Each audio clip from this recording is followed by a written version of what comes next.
saudara mendapat sesuatu yang luar biasa lewat firman Tuhan pada hari ini. Buka Alkitab saudara, siapkan catatan saudara.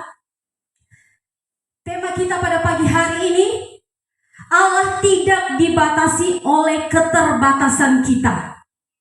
Sekali lagi judul firman Tuhan kepada kita pada pagi hari ini, Allah tidak dibatasi oleh keterbatasan kita. Keluaran pasal 3 dan pasal 4. Ini per pasal, jadi mungkin kita tidak membacanya, nanti di poin-poinnya kita akan membaca ayat-ayat yang akan menjadi renungan kita pada saat ini. Dan kepada jemaat Tuhan diharapkan untuk membaca kembali ketika kita pulang dari tempat ini. Keluaran pasal 3 dan keluaran pasal 4. Di Keluaran pasal 3 dan Keluaran pasal 4 itu menceritakan mengenai seorang pribadi yang namanya Musa. Ketika dia dipanggil Tuhan untuk mengeluarkan bangsa Israel dari perbudakan tanah Mesir menuju kepada tanah perjanjian. Dan Musa beralasan banyak kepada Tuhan. Dan dia berkata, saya tidak mampu untuk itu. Saya tidak bisa untuk itu. Memang Bapak Ibu Saudara yang terkasih, manusia itu terbatas adanya. Katakan terbatas adanya. Tetapi Tuhan tidak demikian. Karena Tuhan kita tidak terbatas. Apa saudara? Tuhan tidak terbatas. Tuhan tidak dibatasi oleh ruang dan waktu. Bahkan Tuhan tidak dibatasi oleh keterbatasan. Bahkan Tuhan tidak dibatasi oleh apapun juga. Sedangkan manusia dapat dibatasi oleh ruang dan waktu. Keterbatasan manusia itu tersendiri. Bahkan bisa dibatasi oleh kekurangan. Bisa dibatasi ketidaksanggupan kita. Dan dengan ini seringkali menjadikan alasan bagi kita, menjadi alasan keterbatasan kita, menjadi alasan kekurangan kita, menjadi alasan ketidaksanggupan kita untuk menolak perintah Tuhan, untuk menolak kehendak Tuhan. Padahal kita tahu kehendak Tuhan, perintah Tuhan baik adanya. Ketika firman Tuhan datang kepada Musa, pergilah menghadap Firaun dan katakanlah, bebaskanlah umat Israel supaya mereka datang menyembah Tuhan. Itu sangatlah baik. Tetapi karena Musa melihat keterbatasannya dan mulai dia beralasan kepada Tuhan.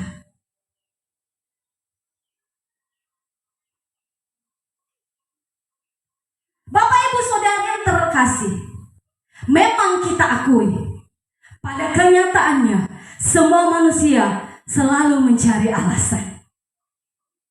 Selalu saja ada alasan untuk meyakinkan bahwa Allah tidak dapat memakai hidup kita. Dan inilah yang terjadi bagi Musa. Dia memakai alasan-alasan yang menurut pemikirannya itu adalah alasan yang masuk akal.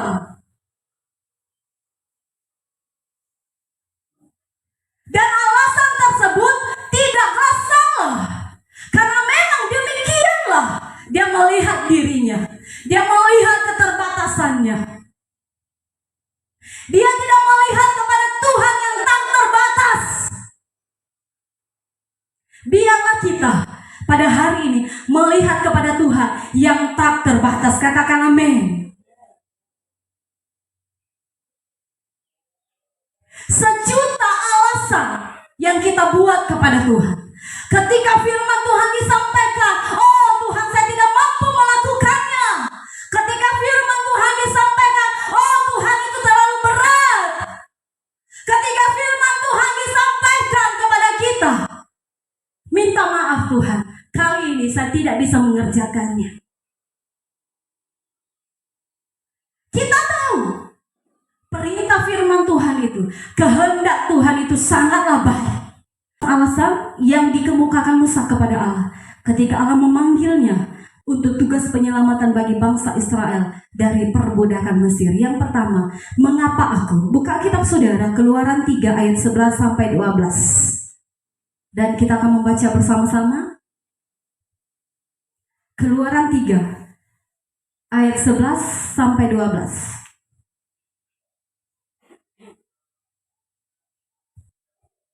Sudah dapat Bapak Ibu Saudara? 3 ya. Tetapi Musa berkata kepada Allah, siapakah aku ini? Maka aku yang akan menghadap Firaun dan membawa orang Israel keluar dari Mesir. Lalu firman-Nya, bukankah aku akan menyertai engkau? Inilah tanda bagimu bahwa aku yang mengutus engkau. Apabila engkau telah membawa bangsa itu keluar dari Mesir, maka aku akan beribadah kepada Allah di gunung ini.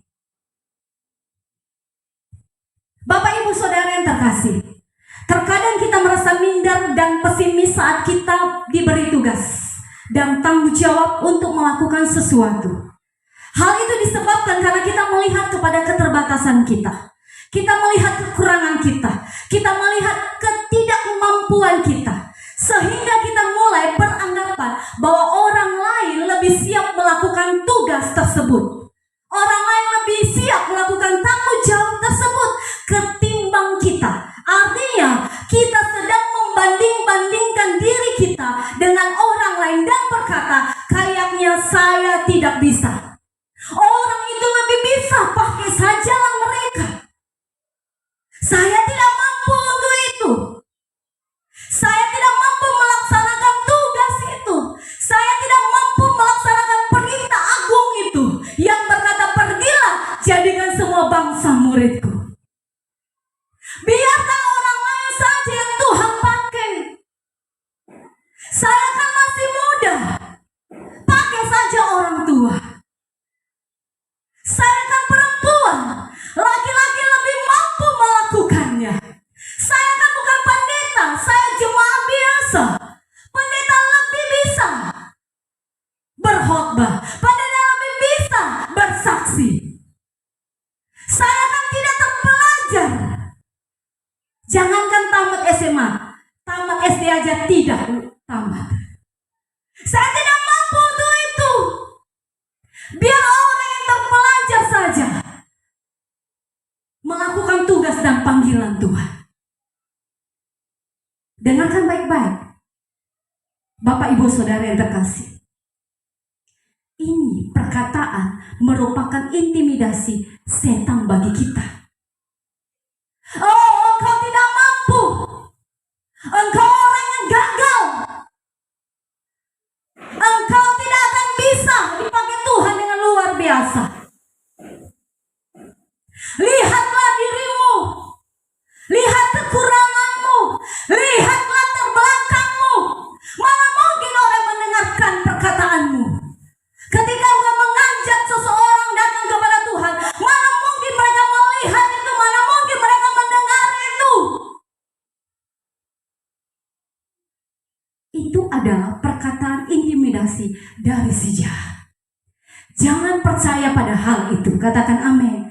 Jangan mau diintimidasi oleh setan. Ketika muncul itu di pikiran dan di hati saudara, tolak dalam nama Yesus. Katakan, saya bisa, saya mampu, saya bukan orang yang gagal, saya bisa, dan saya bisa dipakai Tuhan dengan luar biasa. Saya tahu saya masih muda, saya tidak mampu, tapi jika Tuhan di pihak saya percaya, saya pasti bisa. Katakan amin. Percayakah saudara bahwa bukan kita yang memilih Tuhan? Siapa yang memilih kita? Adalah Tuhan. Tidak secara kebetulan Bapak Ibu Saudara ada dalam pelayanan ini. Kalau dilihat dari jumlah kita, belum seberapa. Dan itu tidak membuat saudara menyerah dan berkata, aduh Tuhan, jemaat di tempat ini masih sedikit. Sudahlah, saya cari tempat lain. Tidak demikian. Katakan amin. Katakan amin. Kita melihat kepada Allah yang tidak terbatas. Kita melihat kursi-kursi yang masih kosong di tempat ini. Kita perkatakan dengan iman, oh kursi-kursi yang kosong ini dipenuhi oleh jiwa-jiwa. Haleluya. Berikan kemuliaan bagi Allah kita yang dahsyat dan luar biasa, yang tak terbatas adanya. Ini bukan hanya tugas pendeta, pelayan yang lainnya. Ini tugas kita semuanya jemaat Tuhan. Karena perintah firman Tuhan mengenai amanat agung bukan ditunjukkan kepada pendeta saja, tetapi kepada semua orang, kepada semua jemaat Tuhan yang ada di tempat ini, yang sudah dipanggil Tuhan keluar dari kegelapan kepada terangnya yang ajaib. Katakan amin. Tuhan mau memilih saudara untuk pekerjaan ini. Siapkah saudara hal itu? Belum kuat saudara. Siapkah saudara untuk hal itu? Belum juga, belum keras suaranya. Masih ragukah saudara? Siapkah saudara untuk hal itu? Amin. Tuhan mau memakai saudara. Bertambahnya jumlah jiwa di tempat ini tergantung kepada saudara. Tergantung pada kita semua. Tugas kita memang sudah berdoa setiap hari Jumat. Tuhan berkati ibadah kami. Tuhan ada jiwa di ibadah kami. Tetapi kalau jemaat Tuhan tidak melakukan perintah agung, ketemu kita lagi. Ketemu lagi kita lagi. Mari kita kerjakan panggilan Tuhan dalam hidup kita. Katakan amin. Ketika kita menyampaikan sesuatu kepada orang lain dan mungkin mereka masih menolaknya, jangan menyerah, cari yang lain. Katakan amin. Sama-sama katakan cari yang lain. Jika Tuhan yang memilih kita, maka Tuhanlah yang mengurapi, memampukan kita untuk melakukan apa yang diperintahkannya. Sama seperti Gideon. Buka Alkitab saudara, Hakim-Hakim 6 ayat 12 sampai 16. Satu orang membacakannya kepada kita.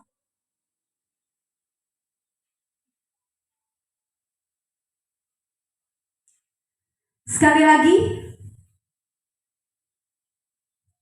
Hakim-Hakim 6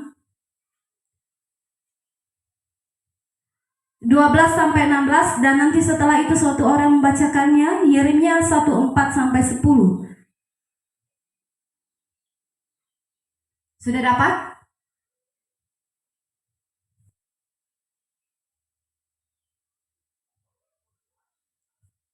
Satu orang membacakan bagi kita. Tuhanku, dengan apakah akan kuselamatkan orang Israel? Ketahuilah kaumku adalah yang paling kecil di antara suku Manase, dan aku ini seorang yang paling muda di antara kaum keluargaku. Berfirmanlah Tuhan kepadanya, tetapi akulah yang menyertai engkau, sebab itu engkau akan memukul kepala orang Midian itu sampai habis. Yeremia, siapa yang bisa membacakannya? Yeremia 1:4 ayat 4 sampai 10. Yeremia 1 ayat 4. Firman Tuhan datang kepadaku bunyinya, sebelum aku membentuk engkau dalam rahim ibuku, aku telah mengenal engkau. Dan sebelum engkau keluar dari kandungan, aku telah memberikan engkau. Aku telah menetapkan engkau menjadi nabi bagi bangsa-bangsa. Maka aku menjawab, Tuhan Allah, sesungguhnya aku tidak pandai berbicara, sebab aku ini masih muda. Tetapi Tuhan berfirman kepadaku, janganlah katakan aku ini masih muda. Tetapi kepada siapapun yang kau kuutus, haruslah kau pergi, dan apapun yang kuperintahkan kepadamu harus kau lakukan. Janganlah takut kepada mereka, sebab aku menyertai engkau untuk membantu engkau. Demikianlah firman Tuhan. Lalu Tuhan memulutkan tangannya dan menjamah mulutku. Tuhan berfirman kepadaku, sesungguhnya aku menaruh perkataan-perkataanku ke dalam mulut. Ketahuilah pada hari ini aku mengangkat engkau atas bangsa-bangsa dan atas kerajaan-kerajaan untuk mencabut dan merobohkan, untuk membinasakan dan meruntuhkan, untuk membangun dan memelihara. Baik Bapak Ibu Saudara yang terkasih, ini adalah contoh bagi kita seperti Gideon, Yeremia, Daud, dan Petrus. Mereka juga beralasan kepada Tuhan. Saya tidak mampu, saya tidak bisa untuk itu. Tetapi firman Tuhan datang kepada mereka, menguatkan hati mereka. Karena firman Tuhan datang kepada mereka, aku akan menyertai engkau. Engkau tidak sendiri. Aku akan memakai engkau dengan luar biasa.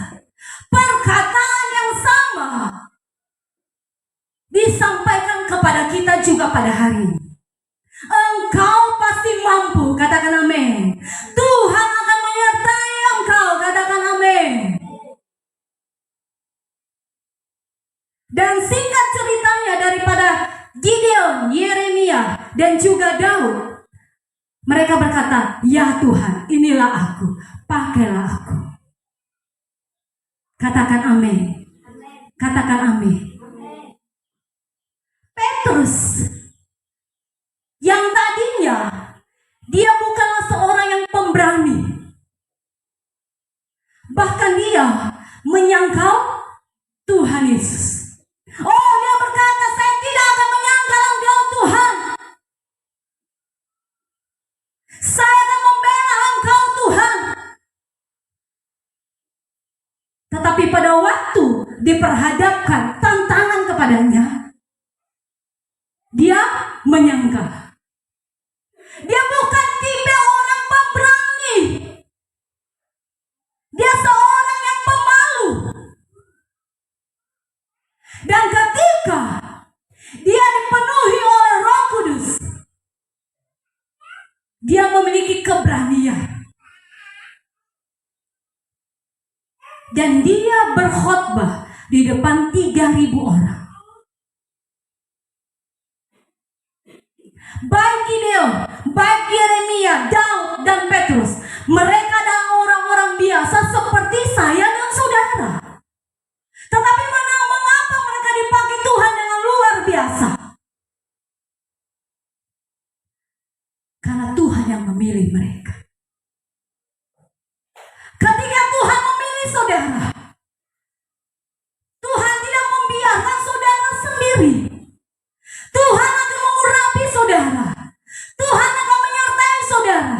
Tuhan akan memberikan hikmat bijaksana untuk berkata-kata kepada jiwa-jiwa yang akan saudara layani. Kalau kita siap untuk tugas itu, katakan amin. Katakan amin. Katakan amin. Justru dalam kekurangan kita, keterbatasan kita, disitulah kuasa Tuhan nyata dalam hidup saudara. Katakan amin. Oh, nanti saudara berkata, rupanya saya bisa ya. Saya kira saya tidak mampu. Saya kira saya tidak bisa. Tuhan itu luar biasa. Dan ketahuilah, Tuhan pasti memakai kita. Katakan amin. Poin yang kedua, alasan-alasan apakah yang dikemukakan Musa kepada Allahnya atau kepada Tuhan kita?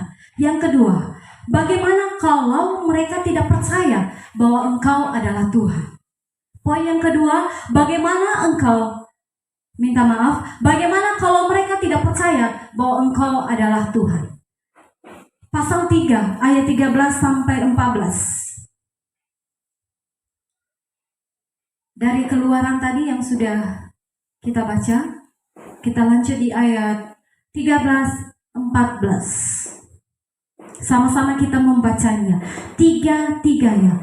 Lalu Musa berkata kepada Allah, tetapi apabila aku mendapatkan orang Israel dan berkata kepada mereka, Allah nenek moyangmu telah mengutus aku kepadamu, dan mereka bertanya kepadaku, bagaimana tentang namanya? Apakah yang harus kujawab kepada mereka? Firman Allah kepada Musa, aku adalah aku. Lagi firmannya, beginilah kau katakan kepada orang Israel itu, akulah aku, telah mengutus aku kepadamu. saudara, ketika Tuhan berkata berbicaralah kepada jiwa itu, tawarkanlah keselamatan kepada jiwa itu. Jangan tahan-tahan dan berkata, aduh Tuhan, saya tidak berani berbicara. Bagaimana saya memulainya? Gerakan Roh Kudus itu dalam hati saudara. Saudara ikut alur Roh Kudus itu. Dan percayalah, Tuhan akan memberikan hikmat di bibir saudara. Dan saudara bisa berbicara kepada orang tersebut. Hal itu bisa. Bapak Ibu Saudara yang kekasih, kita tahu bahwa tidak mudah memperkenalkan Tuhan yang kita kenal kepada orang-orang yang belum mengenal Kristus. Jangankan kepada orang yang belum mengenal Kristus, kepada orang-orang yang sudah jadi orang Kristen, kita berat sekali mengajak mereka untuk semakin dekat kepada Tuhan. Kita berat sekali menegur mereka. Kita berat sekali untuk mengajak mereka beribadah kepada Tuhan. Apalagi kepada orang yang sama sekali tidak mengenal siapa itu Tuhan. Itu memang tidak mudah ketika kita memperkenalkan Allah kita kepada orang-orang yang tidak seagama dengan kita. Tetapi dimulai dari orang-orang sesama kita. Katakan amin. Karena belum tentu orang Kristen mengenal Tuhan itu secara pribadi. Oke lah, dia orang Kristen. Sejak dari lahirnya, dia lahir di keluarga Kristen. Tetapi itu tidak menjamin. Makanya Tuhan mau memakai saudara. Tuhan mau mengutus saudara untuk memperkenalkan pribadi Tuhan itu. Supaya mereka juga mengenal siapa Tuhan itu sebenarnya. Bagaimana posisi dia sebagai orang-orang Kristen. Bukan hanya sekedar mereka rajin beribadah dan bawa Alkitab. Tidak sampai di situ saja. Dan mereka harus tahu bagaimana pribadi Tuhan itu. Dan lebih daripada itu, mereka harus keluar dari keadaan mereka yang lama kepada hidup yang baru. Bagaimana caranya supaya mereka berubah? Itulah gunanya kita ada. Katakan amin. Katakan amin. Katakan amin. Itulah tugas kita. Beritakan Injil kepada mereka. Orang-orang yang ada di sekeliling kita, mulailah berbicara kepada mereka. Satu kata saja, beranikan diri saudara. Dan ketahui Tuhan akan mengajari saudara lebih luar biasa lagi apa yang saudara kemukakan kepada orang tersebut. Tetapi kalau ada keraguan di hati saudara, dan saudara lebih setuju kepada intimidasi setan, engkau tidak mampu, engkau tidak bisa, maka hal ini tidak akan terjadi ke dalam diri saudara. Engkau tidak akan melihat kuasa Tuhan yang tak terbatas itu.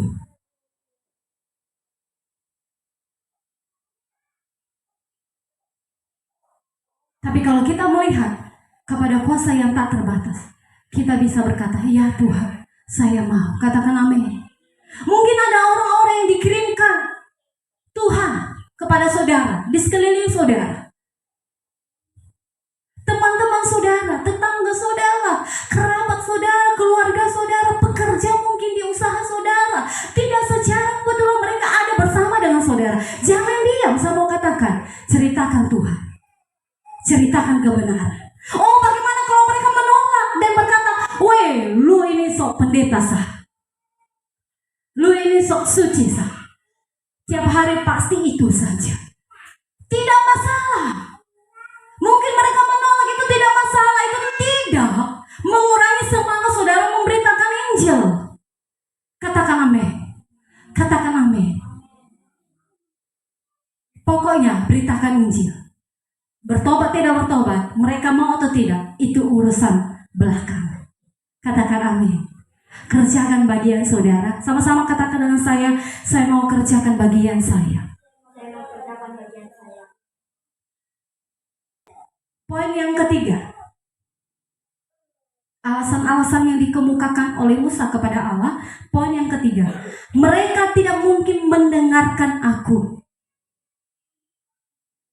Sekali lagi, poin yang ketiga bagi kita, mereka tidak mungkin mendengarkan aku. Kita buka kitab kita, Keluaran 4 ayat 1 sampai 2.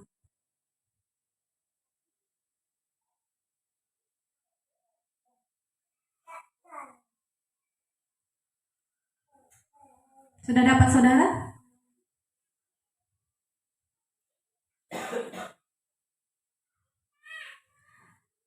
Keluaran 4 1 sampai 2, sama-sama. 3 ya. Lalu sahut Musa, bagaimana jika mereka tidak percaya kepadaku dan tidak mendengarkan perkataanku, melainkan berkata, Tuhan tidak menampakkan diri kepadamu. Tuhan berfirman kepadanya, apakah yang ada di tanganmu itu? Jawab Musa, tongkat. Kita lanjut. Firman Tuhan, lemparkanlah itu ke tanah. Dan ketika dilemparkannya ke tanah, maka tongkat itu menjadi ular, sehingga Musa lari meninggalkannya. Poin yang ketiga, mereka tidak mungkin mendengarkan aku. Bapak, Ibu, Saudara yang terkasih, Yesus pernah berkata kepada Thomas di Yohanes 20 ayat 29, berbahagialah mereka yang tidak melihat namun percaya. Sekalipun Tuhan Yesus berkata demikian kepada Thomas, tetapi kenyataannya orang-orang lebih terobsesi dengan atau kepada sesuatu yang mereka lihat ketimbang kepada sesuatu yang mereka dengar. Mereka lebih mudah percaya kepada sesuatu yang mereka lihat, bukan kepada sesuatu yang tidak kelihatan. Saya sudah katakan tadi, sangat susah percaya kepada Allah yang tidak kelihatan. Dan orang-orang lebih terobsesi kepada sesuatu yang mereka lihat ketimbang kepada sesuatu yang mereka dengar. Itu berarti sesuatu yang kita lihat jauh lebih berpengaruh daripada sesuatu yang kita dengar. Makanya ada istilah saksi mata. Benar, saudara? Benar, saudara? Apakah pernah saudara mendengar istilah itu? Saksi mata, bukan saksi telinga. Kebanyakan orang, saudara kekasih, lebih terobsesi kepada sesuatu yang mereka lihat dibanding kepada apa yang mereka dengar. Karena mereka butuh pertolongan sesaat itu juga. Ketika mereka dalam kesesakan, ketika mereka sakit, mereka butuh jawaban sedetik itu juga. Karena memang kita akui, mental manusia sudah terbentuk dengan yang namanya instan. Dan pada umumnya, kita lebih suka yang instan. Apalagi keadaan yang sekarang ini, pesan sesuatu instan, makan sesuatu instan. Dan itu membentuk karakter manusia itu sendiri. Sehingga kalau hanya firman Tuhan disampaikan kepadanya, dia tidak mudah yakin, dia tidak mudah percaya. Dia lebih terobsesi dengan perkataan hamba Tuhan kalau disertai penglihatan, nubuatan. Lihat apa yang terjadi di daerah kita. Kebanyakan orang lebih tertarik kepada penglihatan. Kita percaya adanya mukjizat. Kita percaya kuasa Tuhan tak terbatas. Makanya ketika kita berdoa kepada orang sakit, kita yakin bahwa Tuhan menyembuhkan mereka. Tetapi bukan itu tujuan utama kita. Tetapi tujuan utama kita mengenal pribadi pembuat mukjizat itu. Katakan amin. Dan ketika kita mengenal pribadi pembuat mukjizat itu, saya percaya firman Tuhan yang dan amin. Janji-janji Tuhan pasti digenapi dalam hidup kita. Ketika kita berdoa kepada yang sakit, maka orang sakit itu pasti sembuh. Orang lebih tertarik melihat televisi. Kalau melihat televisi, kelihatan orangnya, benar ya? Dibanding mendengarkan siaran radio. Saya mau tanya kepada kita, saudara lebih tertarik melihat televisi, mendengar televisi, menonton televisi, atau mendengar siaran radio? Televisi. Karena kita melihat gerak-geriknya, kita melihat cara dia berbicara. Kalau di radio, siaran radio, kita hanya mendengar suaranya, tidak kelihatan wajahnya. Apakah yang berbicara itu wajahnya ganteng? Apakah yang berbicara itu wajahnya cantik? Bagaimana kostumnya? Bagaimana gerak-geriknya? Kita tidak melihat. Kita lebih melihat atau suka menonton televisi yang kelihatan. Makanya saya katakan tadi, orang lebih terobsesi dengan apa yang mereka lihat, bukan apa yang mereka dengar. Dan inilah yang dikemukakan Musa kepada Tuhan. Tidak mungkin Tuhan. Tidak mungkin saya berbicara kepada Firaun. Dan dia akan berkata, siapa Allah itu? Siapa yang mengutus engkau? Itu yang dikemukakan oleh Musa kepada Allah. Dan percayalah saudara, ketika kita memperkenalkan Tuhan kepada orang lain, Tuhan akan menyertai kita dengan tanda heran dan ajaib. Dan itu doa kita di setiap pelayanan kita, di setiap pemberitaan firman Tuhan, ketika kita berdoa kepada jiwa-jiwa yang sakit.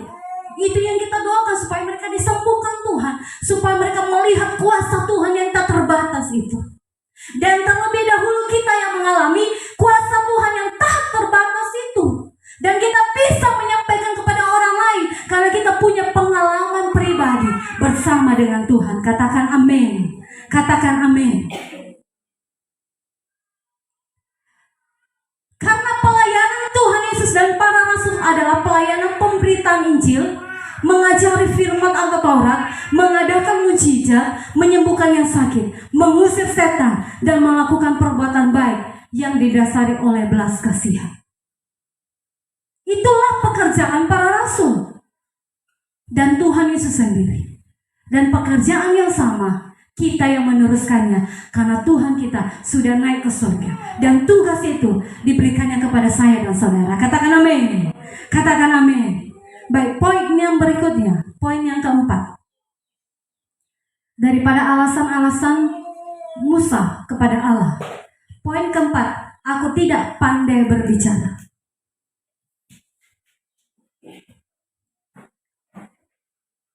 Pasal 4 ayat 10 sampai 12. Satu orang membacakannya kepada kita. Keluaran pasal 4 ayat 10 sampai 12. Lalu kata Musa kepada Tuhan, Tuhan, aku ini tidak pandai bicara, lalu pun tidak, dan sejak engkau berkenan kepada hambamu pun tidak, sebab aku berat mulut dan berat lidah. Tetapi Tuhan berkenan kepadanya, siapakah yang membuat lidah manusia, siapakah yang membuat orang bisu atau tuli, membuat orang melihat atau buta, bukankah aku yang si Tuhan? Oleh sebab itu pergilah, aku akan menyertai lidahmu dan mengajari engkau apa yang harus kau katakan. Ya. Di poin kita yang keempat, aku tidak pandai berbicara. Keluaran 4 ayat 10 sampai 12. Memang benar, alasan daripada Musa ini benar-benar iya dan tidak dibuat-buat. Karena memang Musa adalah seorang yang gagap dan tidak pandai berbicara di depan orang. Apalagi Tuhan menyuruh dia kepada Raja Firaun. Kecuali kakaknya Harun. Karena itu Musa merasa tidak sanggup melakukan tugas yang diperintahkan Tuhan kepadanya. Dan inilah alasan yang dikemukakan Musa kepada Allah. Dia melihat kepada dirinya, dia melihat kepada kekurangannya, dia melihat kepada keterbatasannya. Dan dia berkata, saya tidak pandai berbicara Tuhan. Suruh saja kakak saya, suruh saja yang lainnya. Bapak ibu saudara yang terkasih, setiap manusia pasti mempunyai kekurangan dan keterbatasan. untuk melakukan sesuatu.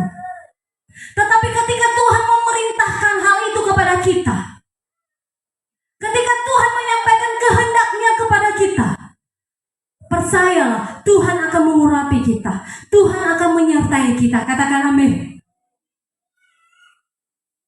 Makanya dikatakan di ayat yang ke-12, saya baca kepada saudara. Oleh sebab itu pergilah, aku akan menyertai lidahmu dan mengajar engkau apa yang harus engkau katakan. Katakan amin. Kita tidak pandai berbicara, apalagi kalau menyampaikan firman kepada sesama kita. Kita tidak pandai. Tetapi firman Tuhan datang kepada kita. Oleh sebab itu pergilah, aku akan menyertai lidahmu dan mengajar engkau apa yang harus engkau katakan. Katakan sama-sama, itu jadi dalam hidup saya. Kekurangan, keterbatasan, ketidaksanggupan kita itu tidak menjadi alasan bagi kita untuk tidak dipakai oleh Tuhan. Itu bukan jadi alasan bagi kita untuk tidak mematuhi perintah Tuhan. Itu bukan jadi alasan bagi kita untuk tidak mengerjakan tugas dan panggilan Tuhan dalam hidup kita. Pakai saja si Anu, pakai saja si B. Saya lain kali, saya belajar lebih dahulu. Memang perlu belajar, tetapi kalau Tuhan sudah berkata, beritakanlah Injil, kerjakanlah pelayanan ini, lakukanlah dengan segenap hatimu. Katakan amin. Katakan amin. Karena kita percaya Tuhan akan memakai kita dengan luar biasa. Sebab Allah itu sanggup dan tak terbatas kuasanya menyertai kita. Katakan amin. Berikan kemuliaan bagi Allah kita. Haleluya. Poin yang kelima, poin yang terakhir. Tuhan utuslah orang lain. Keluaran 4, 13-15. Satu orang membacakannya bagi kita. Tetapi Musa berkata, apabila utuslah kepadanya siapa saja yang patut kau utus, maka bangkitlah aku terhadap Musa dan dia berfirman, bukankah di situ Harun orang Lewi itu kabarmu? Aku tahu bahwa ia pandai bicara, lagi pula ia telah berangkat mencintai engkau, dan apabila ia melihat engkau, ia akan bersuka-suka dalam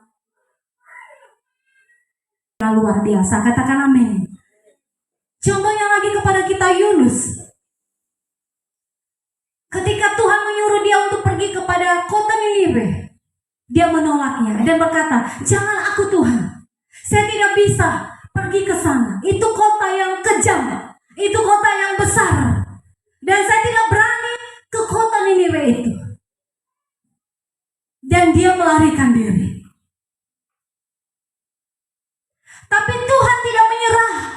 Tuhan terus mengejar Yunus sampai dia merendahkan hatinya.